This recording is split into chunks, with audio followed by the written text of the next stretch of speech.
How you guys doing? It's Dave Hughes from MMA Weekly. It's been a minute. I've been busy. You know, I don't get a lot of watches, so I don't worry about putting these out.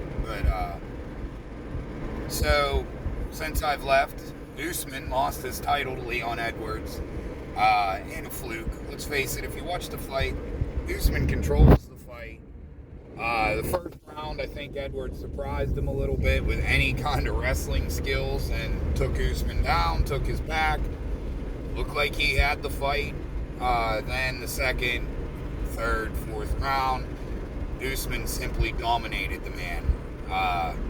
It looked like Leon was broke, and 50 some seconds left in the fight, and he sucked Usman in. It was a beautiful, beautiful setup. I mean, he literally set him up for that kick all fight. He threw it, caught Usman. That's a wrap. Leon Edwards, champion of the world. The thing is, Colby Covington, we'll use him as the example. We all know I like Colby. I don't like his shtick. I think it's funny, but I don't like that's not his real. Colby's actually a decent dude, from what I hear and from what I've seen through my own eyes. I've seen Colby in his real life, and he doesn't act a fool. He's actually a decent guy, great teammate, etc. Anyway, Colby Covington cannot beat Kamaru Usman. He can't. He just can't. Usman is one step ahead of him all the time. But Colby would absolutely fucking destroy Leon Edwards. I don't see Leon being able to handle that pace. Colby, in my opinion, needs to go to 155. I think he's a natural 155er. He walks around like 180, 175. Like, the man doesn't cut much weight. He goes on a diet for like 4 days and he's weight. He could make the 155 limit. That said, I think if Leon fights Masvidal, Jorge might beat him. I mean, it is what it is. Nate almost knocked the man out. And Nate Diaz does not hit that hard. He's a volume puncher. He's like Max Holloway. Max isn't going to knock shit out unless he catches you with a kick. But weakest champ right now. I mean, it's bad Oliveira had to prove himself to me. I still think Oliveira is very, very beatable. Very beatable. Gagne, yeah. I was a huge Justin Gagne fan until I realized his game has not evolved since he lost to Khabib. He does not work on the shit he should work on. He hits hard. His stand-up's fine. I understand he was a wrestler come into MMA, and that's how it became, how he became an MMA fighter was because he was a wrestler first. Well, I'm not being rude, but his anti-jiu-jitsu is shit. Like, shit. I think if Chandler would have stuck to his game plan, and he would have beat Oliveira. I think Poirier he doesn't care anymore. Like, Poirier thought he was going to run right through Oliveira, and absolutely did not. We seen Gagne rock him and put him down. We seen everyone else rock him and put him down. Khabib would eat this man alive. Like, he wants Khabib to come out if he beats Islam. Khabib's not coming back, guys. He's done. He's absolutely done. If he was going to come back, he would already have done it. He would have already started to put himself back, and you saw to do the grab. They called him for a grappling match. All the man does is grapple. And he wouldn't even do that. He's done. Tony thinks he can get him back. Khabib's already said Tony's done. That, the time's passed him by, retired. My big excitement right now is Jones coming back before the end of the year, and Henry Cejudo is in the USADA pool again. And in another month or so, they can schedule a fight for him. I think what they're going to do there is they're going to hold off, see who wins the Dillashaw-Sterling fight, which I actually think Sterling might win this fight. I don't think Dillashaw's got what he used to have without the juice. I really do believe in my heart Dillashaw's going to win this fight. Or Sterling's going to win the fight. Jon Jones, Stipe, Jon Jones, Nagano. I think Jon beats Stipe and beats him thoroughly. If he's still the Jon of old, I don't know. Jon's getting up there. Nagano, I think... Wow, that's a rough one, because Nagano has wrestling now. And his anti-wrestling has gotten amazing as well. But he's been on the couch. Said himself he can't train right now. With everything going on, with his knee and etc. But here's the thing with that. How scared is he going to be to get that knee kicked? Remember the kicks Jon uses in the fights. Jon uses those little teep kicks to the knee, little side, hyperextends the knee. Jon kicks the legs a lot, controls distance, but the thing is, Nagano is fast.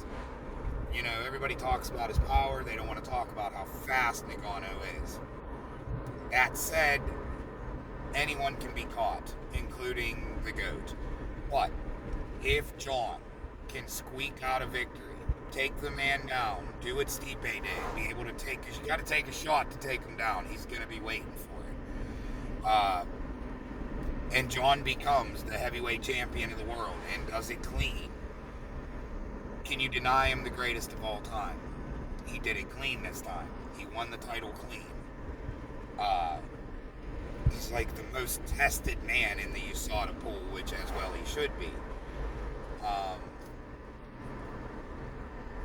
It's one of those things where DC's even said it. The fight was taken off of Jon's record, but everybody's seen it happen. Everybody's seen Jon knock his ass out. And a pictogram of fucking whatever the fuck is not going to affect that he beat DC and beat him thoroughly. You know what I mean? DC deserves to be in the Hall of Fame. I still don't know why Anderson's not in the Hall of Fame and he didn't get in there before Khabib. Again, you guys know I don't think Khabib should even be talked about in the top 10 best of all time. He was 29-0 and he fought 3 ranked opponents. That's it. 3. He fought Gagne for the title. He fought Dustin.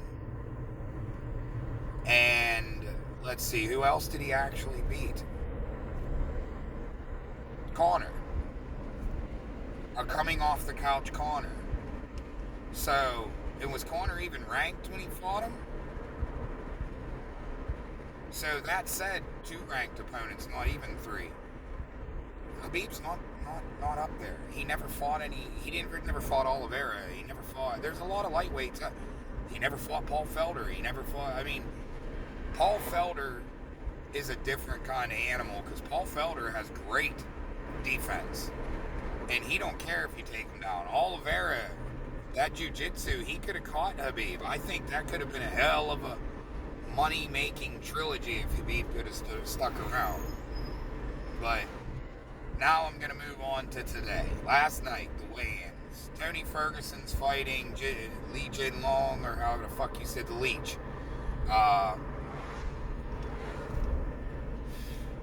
Let's see. Hamzat's fighting Nate Diaz. Let's see. Kevin Holland's fighting Daniel Rodriguez. We'll just go with those guys. So, last night, first time ever, the press conference canceled. Kevin Holland comes out with Daniel by himself, not everybody up on the stage like always. So, Kevin Holland gets on the stage, starts talking to Daniel, said he isn't after belts, he's after to go home and talk shit to his boys, whatever, it's respect from his friends and peers. So, that said, he goes in the back, and there's this whole thing going on with him and Hamzat.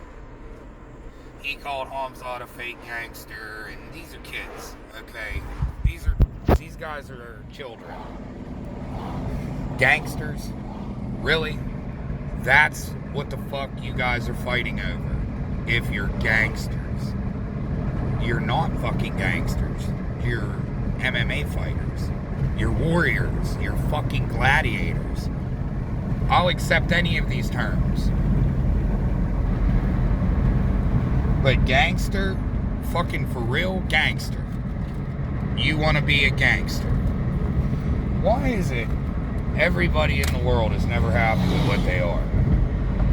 Like, singers want to be actors, actors want to be singers, fighters want to be actors, and actors want to be fighters. What the fuck, man? This is a fucking tangled web we weave in our lives.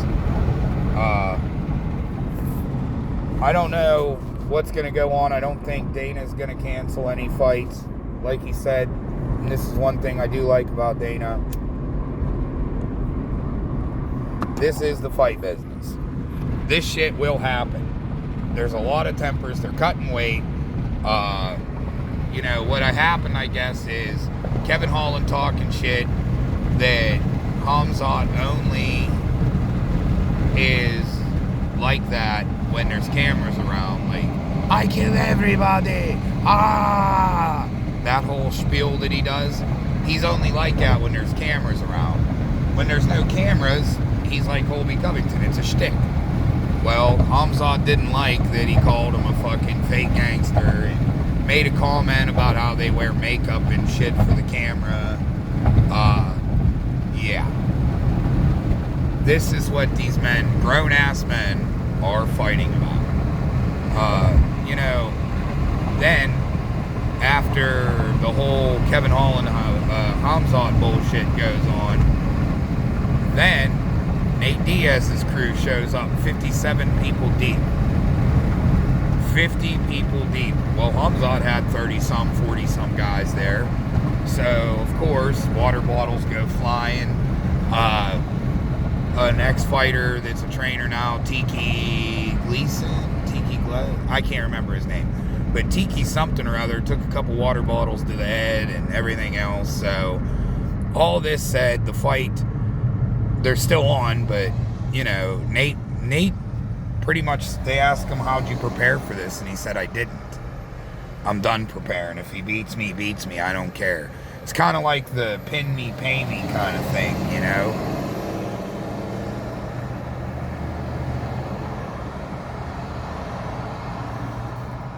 I honestly would not be fucking surprised if Nate goes out there, Hamzat takes him down, and he just taps the mat. Like, I don't think he'll take a fall, but I also don't think that he gives a fuck about this fight. What's a loss to him, He called himself the best fighter in UFC history because he's the only one that's fought everybody. But this is a welterweight fight, not a lightweight. Nate is a natural lightweight. He's built like a lightweight. He's long, he's slender. He doesn't pack a lot of muscle on like Hamzat has a lot of muscle. I don't know. I think this doesn't get out of the second round, and that's saying something because I've never said that about a Nate Diaz fight. So, anyway, guys, this has been Dave Hughes, MMA Weekly. I'll start dropping some better shit again soon. I just, life happens to us all, and I just got to figure some shit out time-wise. I work a lot of hours, as you guys probably know. I'm a car salesman, so I work a lot of hours. That said, God bless. Till next time, stay safe.